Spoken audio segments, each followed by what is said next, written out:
guys, this is a short little video to kind of reteach, review a couple of things that I've noticed a lot of you have had the same issues with. So in this first example of a power to a power property, it is 2x to the 4/5 all to the power of 3.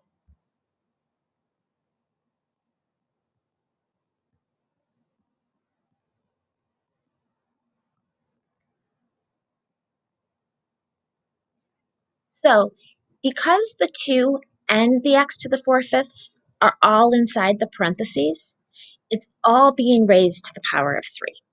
So 2 to the 3rd is the 8, and then 4/5 and the 3rd, because they're both powers, you're going to multiply them. Remember, when you multiply fractions, you multiply the numerator by the numerator and the denominator by the denominator. So you get 8x to the 12/5. And remember, when we go to write as a root expression, if the denominator is greater than the numerator, you want to break it into pieces. And to break this expression into pieces, you want to ask yourself, how many times does 5 go into 12?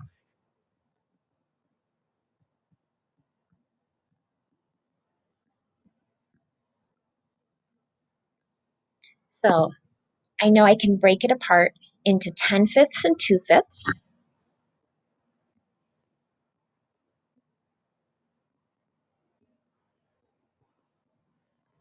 So my final answer is 8x squared, 5th root of x squared.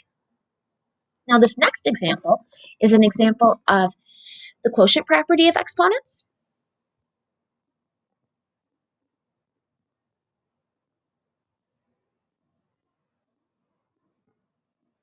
So the first thing I did is I rewrote it so it looked more like the quotient problems we've done so far. And then I know I can subtract these exponents. That's what the property says. If you're dividing and you have the same base, you can simplify by subtracting exponents.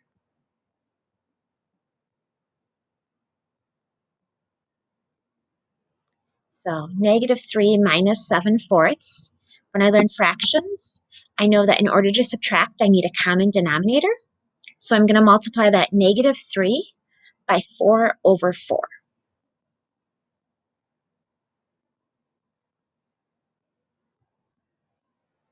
So -12/4 minus 7/4 is -19/4.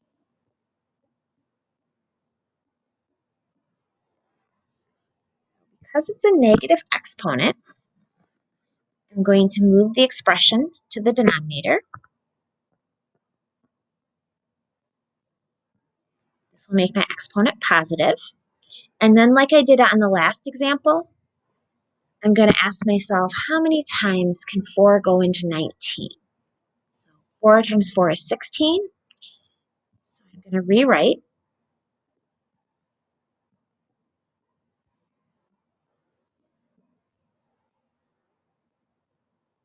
It's going to be, instead of 1/x to 19/4, it's going to be 1/x to the 16/4 times x to the 3/4.